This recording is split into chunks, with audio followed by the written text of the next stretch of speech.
Conference में आप सभी का स्वागत है। बहुत सारे पत्रकार मित्र विभिन्न अखबारों के विभिन्न चैनल्स के मुझे लगातार फ़ोन करके तिथियां पूछते रहे हैं। फॉर्मल प्रेस कॉन्फ्रेंस में अनाउंस करने से पहले किसी को तिथि बताना हमारे लिए संभव नहीं होता है, क्योंकि जैसे ही तिथि की सूचना दी जाती है वैसे ही आचरण संहिता लागू हो जाती है। तो हम ये आभास नहीं दे सकते कि कब हम चुनाव करने जा रहे हैं। पिछले बहुत समय से हम लोग लगातार कोशिश कर रहे थे कि हम चुनाव अनाउंस करें, लेकिन बीच में कुछ न कुछ ऐसी परिस्थितियां बनती थी जिसमें हम नहीं कर पा रहे थे। एक बार तो एक्चुअली अच्छा हुआ हमने नहीं किया, क्योंकि हम डेट अनाउंस करने जा रहे थे तब तक हमें राज्य शासन की चिट्ठी मिली कि अभी आप डेट अनाउंस नहीं करें, कोविड के बढ़ने का खतरा इस समय बहुत ज़्यादा है। और एक्चुअली जिस दौरान हम चुनाव करने के बारे में सोच रहे थे उस समय इतनी भयानक सेकेंड वेव आई कि न केवल मध्य प्रदेश में बल्कि पूरे देश में बहुत बड़ी संख्या में लोग बीमार पड़े। मैं स्वयं बीमार पड़ा, मेरा पूरा परिवार बीमार पड़ा, मैं तो अस्पताल में भर्ती तक हो गया। तो अच्छा हुआ कि उस समय हमने राज्य सरकार की बात मान करके और चुनाव नहीं किया। अभी की स्थिति ऐसी है कि प्रदेश में 8 करोड़ 80 लाख टीकाकरण हो चुके हैं, फर्स्ट डोज सेकेंड डोज मिला करके, और बहुत बड़ी पॉपुलेशन कम से कम फर्स्ट डोज के लिए कवर की जा चुकी है।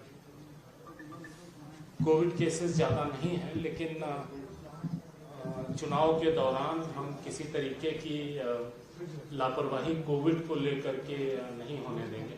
सभी कलेक्टरों को हम लगातार निर्देश देते रहे हैं।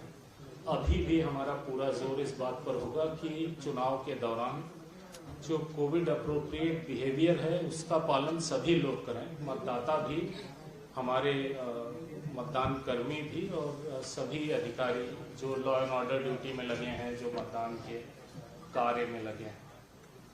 पिछले चुनाव पंचायतों के 2014-15 में संपन्न हुए थे।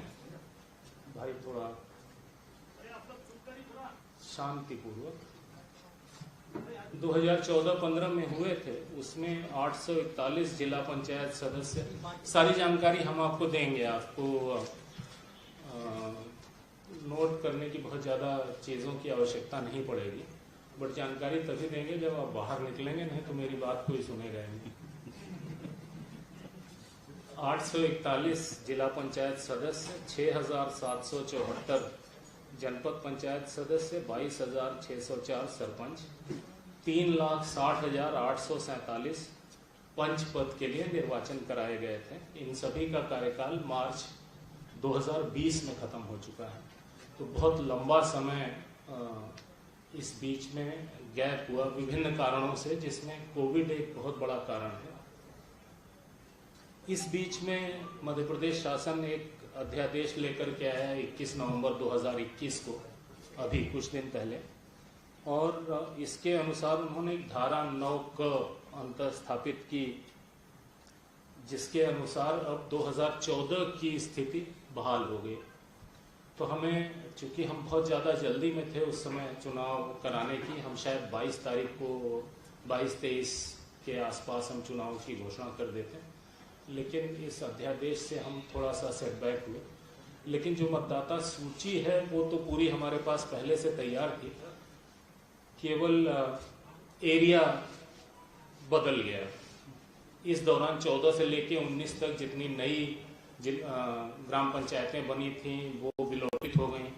जिन वार्ड्स में जो भी परिवर्तन हुआ था वो विलोपित हो गया। तो हमें बहुत युद्ध स्तर पर उस मतदाता सूची को एरिया के हिसाब से एडजस्ट करना पड़ा। लकीली आजकल के ज़माने में बहुत सारे काम कंप्यूटर से होते हैं, तो वो काम तो हम तेज़ी से कर सके, लेकिन लोगों को सूचित करना, उनकी आपत्तियां लेना, ये कार्रवाई भी करनी पड़ती है, जिसमें थोड़ा सा वक्त लगता है। तो इसलिए थोड़ा सा और डिले हुआ हमारा, लेकिन आज हम लोग आपके समक्ष हैं। जो अभी हम चुनाव कराने जा रहे हैं इसमें जिला पंचायत सदस्य 52 जिलों के 859 पद होंगे। जनपद पंचायत सदस्य 313 जनपद पंचायतें हैं हमारी, उनमें 6,727, सरपंच 22,581 ग्राम पंचायतों के लिए 22,581, और इन्हीं ग्राम पंचायतों के लिए पंच 3,62,754। जो 114 ग्राम पंचायतें हमारी ऐसी हैं जिनका कार्यकाल मार्च 2022 के बाद पूरा होगा, तो इनका चुनाव हम मार्च 2022 इनका कार्यकाल पूरा होने के आसपास हम चुनाव कराएंगे। अभी इनको हम इलेक्शन में नहीं ले पा रहे हैं। इन ग्राम पंचायतों में पंच और सरपंच का चुनाव हम अलग से कराएंगे, लेकिन इनसे संबंधित जो जनपद पंचायत के सदस्य होंगे, जिला पंचायत के सदस्य होंगे, उनका इलेक्शन हम इस इलेक्शन के साथ कर रहे हैं। जो कार्यक्रम है हमारे चुनाव का वो 3 चरणों में होगा, ये हम पहले से बता रहे थे। और 3 चरणों में इसलिए होगा क्योंकि हमारे पास जितनी ईवीएम हैं उन्हीं को हमें 3 बार यूज करना पड़ेगा, इसलिए 3 चरण में हमें करने की ज़रूरत है। और एक बार जब हम ईवीएम को यूज कर लेते हैं तो उसका डीएमएम जिसमें सारा रिकॉर्ड होता है वो निकाल के हम रख लेते हैं, और ईवीएम की क्लीनिंग होती है, फर्स्ट लेवल चेक हम उसको कहते हैं, और फिर उसे उपयोग लायक बना करके तब हम अगले राउंड का चुनाव करते हैं। इसमें 15-20 दिन का समय लगता है, तो उतना गैप हमें हर चरण में देना पड़ता है। तो प्रथम चरण में हम 85 जनपद पंचायत ले रहे हैं, इसमें 6,283 ग्राम पंचायतें होंगी और मतदान केंद्र 19,998 होंगे। दूसरे चरण में 110 जनपद पंचायतें होंगी, 8,015 ग्राम पंचायतें होंगी और 24,840 इसमें मतदान केंद्र होंगे। तीसरे चरण में 118 जनपद पंचायतें होंगी, 8,397 ग्राम पंचायतें ली जाएंगी और 26,560 मतदान केंद्र होंगे। इसमें कुल मिला के 313 जनपद पंचायतें, 22,695 ग्राम पंचायतें और 71,398 मतदान केंद्र होंगे। एक चरण में जिन जिलों को लिया जाएगा उनकी संख्या है 9, 2 चरण में जिन जिलों को लेंगे उनकी संख्या है 7, बाकी 36 जिलों को हम 3 चरण में लेंगे। जिन्हें एक चरण में लेंगे उनका नाम है दतिया। ये जो 1 चरण, 2 चरण, 3 चरण, ये हमने लगातार कलेक्टरों से, डिस्ट्रिक्ट एडमिनिस्ट्रेशन से बात करके तय किया है कि कहाँ एक चरण में डिस्ट्रिक्ट एडमिनिस्ट्रेशन करा लेगा, कहाँ 2 लगेगा, कहाँ 3 लगेगा।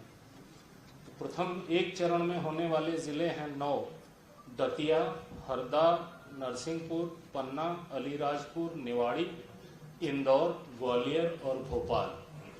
ये इससे स्पष्ट है जहाँ पे बहुत बड़ा एरिया नहीं है, जैसे इंदौर, भोपाल तो अर्बन जिले हैं, तो वहाँ पे रूरल एरिया बहुत कम है, इसलिए हम उसे एक राउंड में ले पा रहे हैं। जो 2 चरणों में होंगे वो 7 जिले हैं, Burhanpur, Jabalpur, again very large urban area, the rural area is smaller, Singrauli, Umaria, Anuppur, Sheopur, Dewas. बाकी के 36 जिले हम तीनों राउंड में करेंगे। 1/1/2021 की स्थिति की मतदाता सूची का अंतिम प्रकाशन हम 3 मार्च 2021 को कर चुके हैं और इस मतदाता सूची के अनुसार 3,92,00,000 मतदाता हैं। इनमें पुरुष मतदाता 2,02,00,000 और 1,90,00,000 महिला मतदाता, अन्य मतदाता 1,044। कुल 71,398 मतदान केंद्र हैं। इनमें 3,095 मतदान केंद्रों में मतदाताओं की संख्या 750 से ज्यादा है।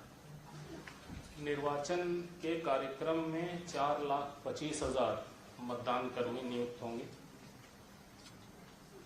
जो मतदान केंद्रों पर नियोजित किए जाएंगे कर्मचारी, उनका जिलेवार डेटाबेस तैयार कर लिया गया है। प्रत्येक मतदान केंद्र पर 1 पीठासीन अधिकारी और 4 मतदान अधिकारी नियुक्त होंगे। जहां 750 से ज्यादा मतदाता हैं, इनकी संख्या बहुत ही कम है, वहाँ पे एक अतिरिक्त मतदान कर्मी नियुक्त किया जाएगा।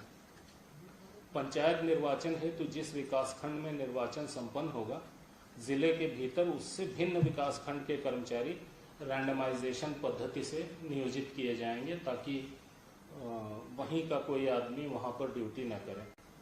कोविड प्रोटोकॉल को दृष्टिगत रखते हुए मतदान कर्मियों के तीसरे रैंडमाइजेशन का समय मतदान प्रारंभ होने से 24 घंटे के पूर्व के स्थान पर 48 घंटे पूर्व किया गया है। पहले 24 घंटे पहले करते थे, अब 48 घंटे पहले करेंगे। पंचायतों के आम निर्वाचन के लिए पंच, सरपंच, जनपद पंचायत सदस्य एवं जिला पंचायत सदस्य का निर्वाचन प्रत्यक्ष मतदान प्रणाली से होगा। पंच एवं सरपंच का निर्वाचन मतपत्र पर मतांकन उपरांत मतपेटी के माध्यम से तथा जनपद पंचायत सदस्य एवं जिला पंचायत सदस्य का निर्वाचन ईवीएम के माध्यम से संपन्न होगा। निर्वाचन में विभिन्न पदों हेतु मतपत्रों का रंग अलग अलग होगा। जिला पंचायत सदस्य के लिए गुलाबी, जनपद पंचायत सदस्य के लिए पीला, सरपंच के लिए नीला और पंच के लिए सफेद। चूंकि वही मतदाता इन चारों पदों के लिए वोटिंग करेगा, इसलिए ये कंफ्यूजन दूर करना है। डेट बता दीजिए सर। डेट ही बताने जा रहा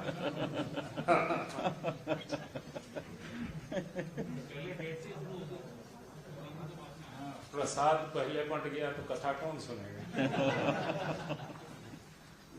जो ये चीजें भी उतनी ही इम्पोर्टेंट है जितनी इम्पोर्टेंट डेट है, और ये डिसेमिनेट होना पब्लिक को जरूरी है आपके माध्यम से। हम तो अपनी ओर से और जिला प्रशासन के माध्यम से कोशिश कर ही रहे हैं, लेकिन हमारी रीच कभी उतनी नहीं हो सकती जितनी रीच आपकी है। समस्त मतदान केंद्रों पर मतदान का समय 7 बजे से दोपहर 3 बजे तक होगा, और सिस्टम वही रहता है कि जो भी समय से पहुंच गया उसे पर्ची दी जाती है। तब तक मतदान चलता है जब तक सारे पर्ची वाले लोग वोट नहीं डालना है। मतदान हेतु मतदाता को आयोग द्वारा विहित 23 पहचान पत्रों में से कोई एक पहचान पत्र साथ में लाना होगा। आइडेंटिफिकेशन जरूरी है। पंच एवं सरपंच पद की मतगणना मतदान समाप्ति के बाद मतदान केंद्र पर ही की जाएगी। जनपद पंचायत सदस्य एवं जिला पंचायत सदस्य के पदों हेतु ईवीएम से मतगणना विकासखंड मुख्यालय पर की जाएगी। पंच सरपंच पद की मतगणना का सारणीकरण एवं परिणाम की घोषणा विकासखंड मुख्यालय पर की जाएगी। जनपद पंचायत सदस्य के मतों का सारणीकरण एवं परिणाम की घोषणा विकासखंड मुख्यालय पर ही की जाएगी। जिला पंचायत सदस्य के लिए मतों का विकासखंड स्तरीय सारणीकरण उपरांत जिला मुख्यालय पर सारणीकरण करते हुए निर्वाचन परिणाम की घोषणा की जाएगी। पंचायत के इस चुनाव के लिए हमारे पास कुल 55,000 ईवीएम उपलब्ध हैं। विभिन्न चरणों में हम जो ईवीएम का इस्तेमाल कर रहे हैं, रिजर्व ईवीएम जोड़ करके, प्रथम चरण में 26,910, द्वितीय चरण में 33,657 और तृतीय चरण में 35,797। इससे पता लगता है कितने ईवीएम हमें लगते हैं, और चूंकि केवल 55,000 हैं, इस कारण से हमें कई राउंड में जाना पड़ रहा है। हर विकास खंड में रिजर्व ईवीएम उतनी होगी जितनी ग्राम पंचायतें हैं उस विकास खंड में। आयोग द्वारा प्रयुक्त ईवीएम में मतदान का डेटा सुरक्षित रखने के लिए डीएमएम होता है हमारे पास, डिटैचेबल मेमोरी मॉड्यूल, उसे हम अलग कर लेते हैं। उसके बाद ईवीएम की फर्स्ट लेवल चेक करके फिर उसको दोबारा इस्तेमाल करते हैं। प्रत्येक चरण की मतगणना के बाद जो ईवीएम का डीएमएम है उसे अलग करके फिर हम सील बंद कर लेते हैं। एक चरण में उपयोग करके जो मुक्त हुई उसका फर्स्ट लेवल चेक, जैसा हमने बताया, वो करने के बाद ही उसे अगले इलेक्शन में यूज करते हैं। जो त्रिस्तरीय पंचायतों के विभिन्न पदों यानी पंच, सरपंच, जनपद पंचायत, जिला पंचायत के लिए एक इंटीग्रेटेड एकीकृत नाम निर्देशन पत्र की व्यवस्था की गई है। जिला पंचायत सदस्य के लिए नाम निर्देशन पत्र जिला मुख्यालय पर, जनपद पंचायत सदस्य के लिए विकासखंड मुख्यालय पर तथा पंच एवं सरपंच पद के लिए विकासखंड मुख्यालय एवं क्लस्टर मुख्यालय पर लिए जाएंगे। जो डिस्ट्रिक्ट एडमिनिस्ट्रेशन ग्राम पंचायतों को समूहबद्ध करके क्लस्टर का निर्माण करेगा, जहां पर यह अग्रिम कार्रवाई होगी। जो निक्षेप राशि जमा करनी होती है। जिला पंचायत सदस्य के लिए 8,000, जनपद पंचायत सदस्य के लिए 4,000, ग्राम पंचायत सरपंच के लिए 2,000, पंच के लिए 400 रुपये। लेकिन अनुसूचित जाति, अनुसूचित जनजाति, अन्य पिछड़ा वर्ग एवं महिला अभ्यर्थी के मामले में ये निक्षेप राशि आधी जमा करनी पड़ेगी। पंच पद के लिए नाम निर्देशन पत्र के साथ अभ्यर्थी को निर्धारित प्रारूप में घोषणा पत्र प्रस्तुत करना है, बाकी को शपथ पत्र प्रस्तुत करना है। पंच के लिए केवल घोषणा पत्र काफी है। रिटर्निंग ऑफिसर द्वारा इस जानकारी का सार्वजनिक प्रदर्शन अपने कार्यालय के सूचना पटल पर किया जाएगा। जो ये जानकारी देंगे वो सार्वजनिक की जाएगी। रिटर्निंग ऑफिसर के कक्ष में नाम निर्देशन प्रस्तुत किए जाने के दौरान अभ्यर्थी के साथ अधिकतम 2 व्यक्ति प्रवेश कर सकेंगे, ज्यादा भीड़ नहीं जाएगी। नामांकन के प्रयोजन के लिए वाहनों की संख्या 2 तक सीमित की गई। हम आईटी का काफी उपयोग करते हैं निर्वाचन में, और ऑनलाइन नॉमिनेशन की व्यवस्था भी है। लोग अपना नॉमिनेशन ऑनलाइन कर सकते हैं, लेकिन उसकी हार्ड कॉपी व्यक्तिगत रूप से उन्हें रिटर्निंग ऑफिसर को प्रस्तुत करनी पड़ेगी। ऑनलाइन भरने के लिए रिटर्निंग ऑफिसर के कार्यालय में हेल्प डेस्क सुविधा केंद्र ये स्थापित किए जाएंगे, ताकि ऐसे लोग जो ऑनलाइन ऑपरेशन नहीं कर सकते उनकी मदद की जा सके। निर्वाचन के लिए जो मतदान दल और मतगणना दल गठित किए जाएंगे वो एनआईसी ने सॉफ्टवेयर डेवलप किया है, कॉमन इलेक्शन मैनेजमेंट सिस्टम, उसके माध्यम से किया जाएगा। मतदाता सूची में दर्ज नाम की जानकारी आयोग की वेबसाइट mplocalelection.gov.in पर अथवा चुनाव मोबाइल ऐप के माध्यम से प्राप्त की जा सकती है। सहज सुलभ है, कोई भी अपना नाम देख सकता है। स्ट्रांग रूम मतदान केंद्रों एवं मतगणना स्थलों पर आवश्यक सुरक्षा व्यवस्था की जाएगी। जो संवेदनशील, अति संवेदनशील मतदान केंद्र हम आइडेंटिफाई करते हैं, जिनमें विशेष दृष्टि रखी जाती है। संवेदनशील मतदान केंद्र 15,863 हैं और अति संवेदनशील 6,233 हैं। सेक्टर जोनल मजिस्ट्रेट इनकी नियुक्ति की जाएगी। पर्याप्त पुलिस व्यवस्था की जाएगी ताकि इलेक्शन शांतिपूर्वक हो सके, और 3 चरणों में करने से भी पुलिस व्यवस्था में हमें आसानी होगी। बहुत जरूरी है, ये आपके लिए भी नोट करने के लिए है कि निर्वाचन संबंधी शिकायतों के त्वरित निराकरण के लिए आयोग मुख्यालय में एक कंट्रोल रूम स्थापित किया गया है, जिसका दूरभाष क्रमांक 0755-255-1076 है। 255-1076 है। किसी को भी निर्वाचन संबंधी कोई भी शिकायत करनी हो तो इस नंबर पर वो फोन कर सकते हैं और इमीडिएट उस पर कार्रवाई सुनिश्चित की जाएगी। इसी तरीके से हर जिले में जिला स्तरीय कंट्रोल रूम स्थापित किए जाएंगे, जहां पर लोग डायरेक्टली शिकायत कर सकेंगे। हम लोग निर्वाचन के पर्यवेक्षण के लिए हर जिले में प्रेक्षक नियुक्त करते हैं। उन्हें जब मतदाता सूची बन रही होती है तो भी हर स्टेज में हम उन्हें जिले में भेजते रहते हैं और उनसे रिपोर्ट लेते हैं। बहुत सारी वोटर लिस्ट को लेकर शिकायतें हमें मिली थी, कुछ हमने जिला प्रशासन से जांच कराई, कुछ हमने अपने प्रेक्षकों से जांच कराई, और ऐसी शिकायतें जो हमें लगी कि बहुत सीरियस नेचर की हैं, उसमें जिला प्रशासन के साथ साथ हमने पैरेलल जांच अपने प्रेक्षक से भी कराई, ताकि सही स्थिति ज़्यादा हमारे सामने स्पष्ट हो सके। मतदाता जागरूकता के लिए systematic education, nurturing, sensitization, electorate से संबंधित गतिविधियों का आयोजन करते हैं हम लोग कंटिन्यूअसली। अभी इस बीच में और करेंगे। मतदाताओं को ईवीएम की कार्यप्रणाली से अवगत कराते हुए अधिक से अधिक मतदान करने के लिए प्रेरित किया जा रहा है। हमारी जिम्मेदारियों में से एक जिम्मेदारी ये भी है कि ज़्यादा से ज़्यादा लोग चुनाव में भाग लें। मतदान के दौरान कोविड संक्रमण से बचाव के लिए हमने क्या क्या प्रबंध किए हैं, ये भी हम मतदाताओं को लगातार बताते जा रहे हैं, ताकि उन्हें पता लगे कि उनकी सुरक्षा के लिए क्या किया जा रहा है। उसके साथ साथ उन्हें खुद अपनी सुरक्षा के लिए क्या करना है, ये जानकारी दी जा रही है। आज जैसे ही चुनाव की घोषणा होती है, वैसे ही आदर्श आचरण संहिता लागू हो जाएगी। मतदाताओं को प्रभावित करने संबंधी घटनाओं पर नियंत्रण के लिए आदर्श आचरण संहिता लगती है और परिणाम घोषित होने तक ये प्रभावशील रहेगी। आदर्श आचरण संहिता के प्रावधान राजनीतिक दलों पर भी लागू होते हैं, हालांकि चुनाव नॉन पार्टी बेसिस पर होते हैं, लेकिन model code of conduct political parties पर भी लगता है, उन्हें भी इसका पूरी तरीके से पालन करना होता है। अभ्यर्थियों पर शासकीय विभागों, कर्मियों, त्रिस्तरीय पंचायतों के पदाधिकारियों एवं कर्मचारियों सब पर लागू होता है। इनफैक्ट हम जब जैसे ही इलेक्शन डिक्लेयर करते हैं वैसे ही हम चीफ सेक्रेटरी को पत्र लिखते हैं 500 कॉपियों के साथ आदर्श आचरण संहिता की, कि वो हर विभाग तक वो पहुंचा दें और उन्हें इंस्ट्रक्ट करें कि ये आदर्श आचरण संहिता है। पूरी की पूरी गवर्नमेंट, सारे के सारे सरकारी विभाग इसका पालन करें। निर्वाचन के दौरान किसी भी अभ्यर्थी को प्रचार हेतु सभा, रैली, जुलूस आदि आयोजन के पूर्व सक्षम प्राधिकारी की अनुमति लेना अनिवार्य होगा। मतदान समाप्ति के समय से 48 घंटे पूर्व की कालावधि के दौरान सार्वजनिक सभा, जुलूस, रैली आदि पर प्रतिबंध रहेगा।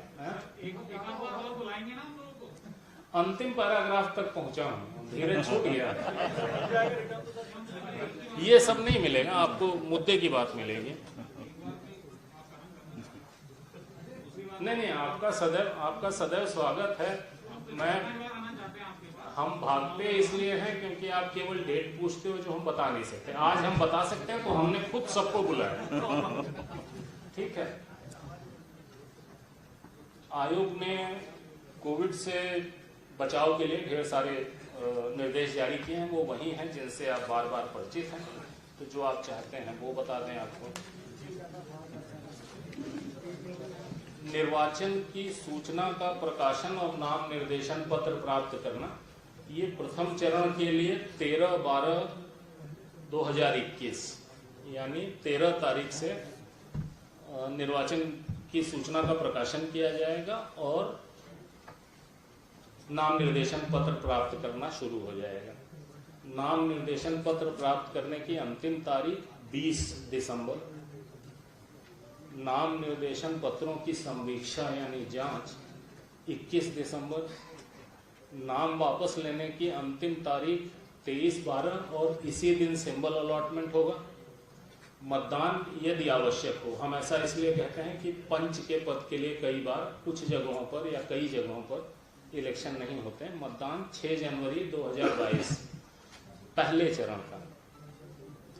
मतदान केंद्र पर की जाने वाली मतगणना केवल पंच और सरपंच के लिए 6 जनवरी, जनपद पंचायत सदस्य एवं जिला पंचायत सदस्य की विकासखंड मुख्यालय पर ईवीएम से की जाने वाली मतगणना 10 जनवरी, पंच सरपंच पद की मतदान केंद्र पर की गई मतगणना का सारणीकरण और परिणाम की घोषणा और पंच सरपंच पद की विकासखंड मुख्यालय पर की जाने वाली मतगणना सारणीकरण निर्वाचन परिणाम की घोषणा 11 जनवरी। जनपद पंचायत सदस्य पद के लिए मतों का सारणीकरण और निर्वाचन परिणाम की घोषणा, जिला पंचायत सदस्य पद के लिए मतों का विकासखंड स्तरीय सारणीकरण 22 तारीख को, 22 फरवरी। जिला पंचायत सदस्य पद के लिए मतों का जिला मुख्यालय पर सारणीकरण एवं निर्वाचन परिणाम की घोषणा 23 फरवरी। द्वितीय चरण में निर्वाचन पद की सूचना का प्रकाशन 13/12 सेम डेट। नाम निर्देशन पत्र प्राप्त करने की अंतिम तारीख 20/12, संवीक्षा 21/12, नाम वापस लेने की तारीख 23/12, मतदान 28/1। हमें गैप देना पड़ता है 15-20 दिन का, ताकि हम डीएमएम निकाल करके और ईवीएम का फर्स्ट लेवल चेक करके ईवीएम क्लीनिंग करके उसे अगले चुनाव के लिए तैयार कर सकें।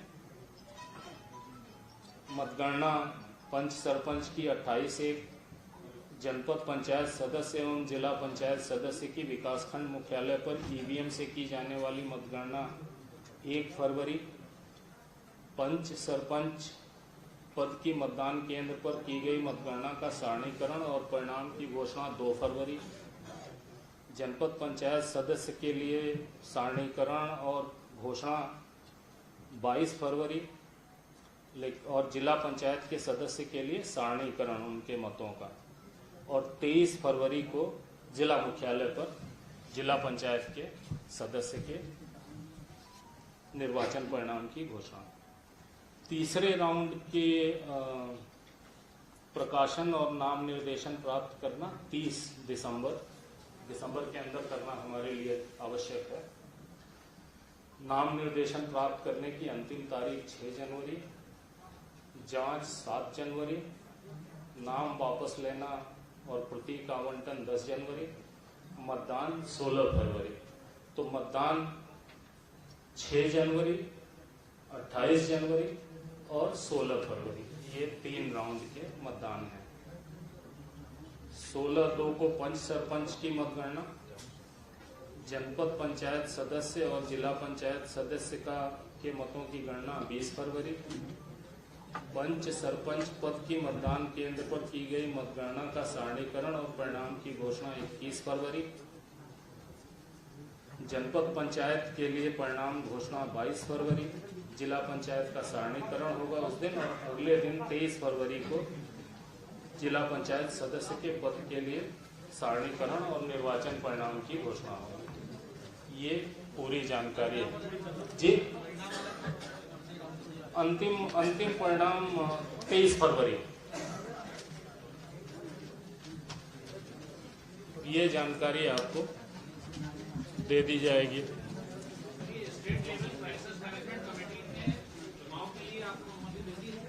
मुझे ज़रूरत नहीं है, हम एक कॉन्स्टिट्यूशनल बॉडी हैं और हाई कोर्ट में कुछ केसेस लगे थे जिसमें किसी ने कहा था कि जिला पंचायत चुनाव में देर हो रही, जल्दी कराइए।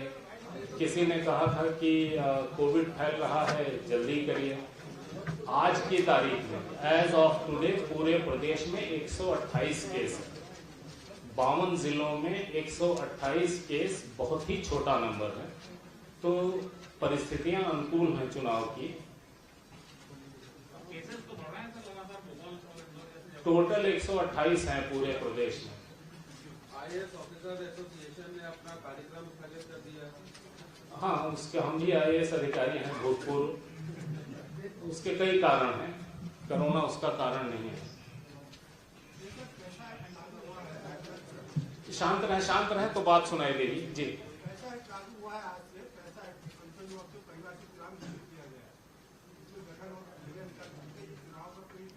नहीं, चुनाव पे कोई असर नहीं। चुनाव तो कॉन्स्टिट्यूशनल मजबूरी है। किससे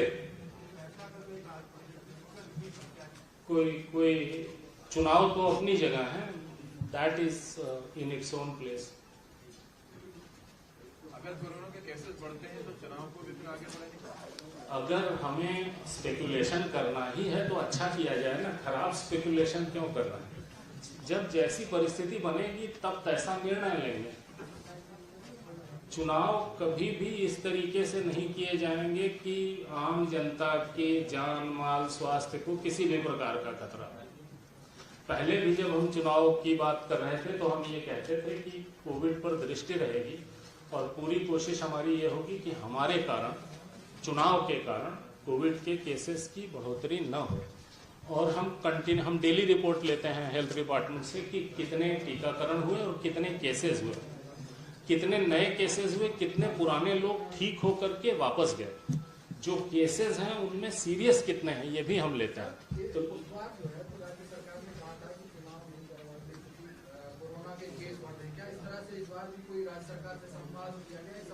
राज्य सरकार से स्थायी संवाद होता रहता है, हम डेली रिपोर्ट लेते रहते हैं। और हम चुनाव करने जा रहे हैं ये राज्य सरकार को इसलिए पता लग जाता है क्योंकि हम चुनाव से पहले कलेक्टरों से वीसी करते हैं।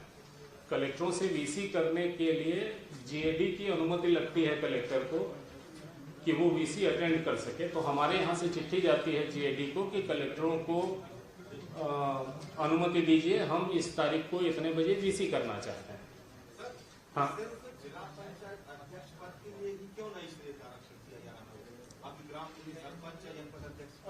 नहीं समझा मैं आपकी बात। 1 मिनट, पहले उनकी बात समझ लूं तो फिर अगला बताऊंगा जी। हाँ, ये सब पहले से हो चुका है, ये सब पहले से हो चुका है। ये सरकार से संबंधित है, हमसे संबंधित नहीं है। लेकिन हम अपने सामान्य ज्ञान से आपको उत्तर दे रहे हैं कि बाकी सारे रिजर्वेशन हो चुके थे, जिला पंचायत अध्यक्ष का रिजर्वेशन नहीं हुआ था। इसलिए हम बहुत लंबे समय से लगातार सरकार को चिट्ठी लिख रहे थे कि आप ये रिजर्वेशन करिए, हमें चुनाव कराना है, हमें बिना पोजीशन क्लियर हुए चुनाव कैसे होगा। तब राज्य सरकार ने ये एक्शन वैसे भी उन्हें लेना था, बिकॉज जिला पंचायत अध्यक्ष का रिजर्वेशन नहीं करें ऐसा कैसे हो सकता है, बहुत लंबे समय से रुका हुआ था। तो राज्य सरकार इंडिपेंडेंटली कार्रवाई कर रही है, हमारा उसमें कोई हाथ नहीं है। राज्य सरकार का सार्वभौम अधिकार है डिलिमिटेशन, रिजर्वेशन, इसमें इलेक्शन कमीशन का कोई रोल नहीं है। सर 2019 के आरक्षण कैंसिल किए हैं, तो उसमें तो सर ये कैसे पॉसिबल है कि किसी सीट को उसी में दोबारा देने, जो रिजर्वेशन पहले से है उस पर ही दोबारा चुनाव हो गई है, कोर्ट में जाने वाला मामला। हाँ, लोग जाएंगे कोर्ट में, लोग जाएंगे कोर्ट में, कोर्ट जैसा करेगा वैसा करेंगे। लेकिन हमारे पास हमारी संवैधानिक जिम्मेदारी है चुनाव कराना। जब तक किसी प्रकार की कोई रोक हमारे सामने नहीं है तब तक हमें चुनाव कराना ही कराना है। और ऑलरेडी हम लोग बहुत ज्यादा लेट हो चुके हैं, जो बहुत अच्छी, बहुत एक्सेप्टेबल स्थिति नहीं है। किन्हीं भी परिस्थितियों में चुनाव होते हैं। जब कोविड की सेकेंड वेव चल रही थी, बहुत सारे स्टेट्स में पंचायत चुनाव हुए, अर्बन बॉडी चुनाव हुए। हमने नहीं किया क्योंकि हमने रिस्क नहीं लिया, लेकिन लोगों ने किया और कोई बहुत बुरे परिणाम नहीं हुए उसके। उत्तर प्रदेश एक केस है जो बहुत ज्यादा हाईलाइट हो गया।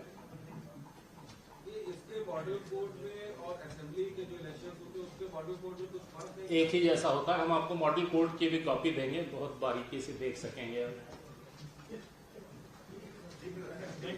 थैंक यू भाई, कृपया चाय पी करके जाइएगा। आप लोग फोन करते थे, हम आपके प्रश्नों का जवाब नहीं दे पाते थे, तो कम से कम चाय तो पिलाते हैं। Thank you sir. मीडिया बंधुओं का भी आपका आभार। बहुत शॉर्ट नोटिस पे आप सभी लोग उपस्थित हुए। कृपया परिवार चाय के लिए नजर आए। प्रश्न का उत्तर नहीं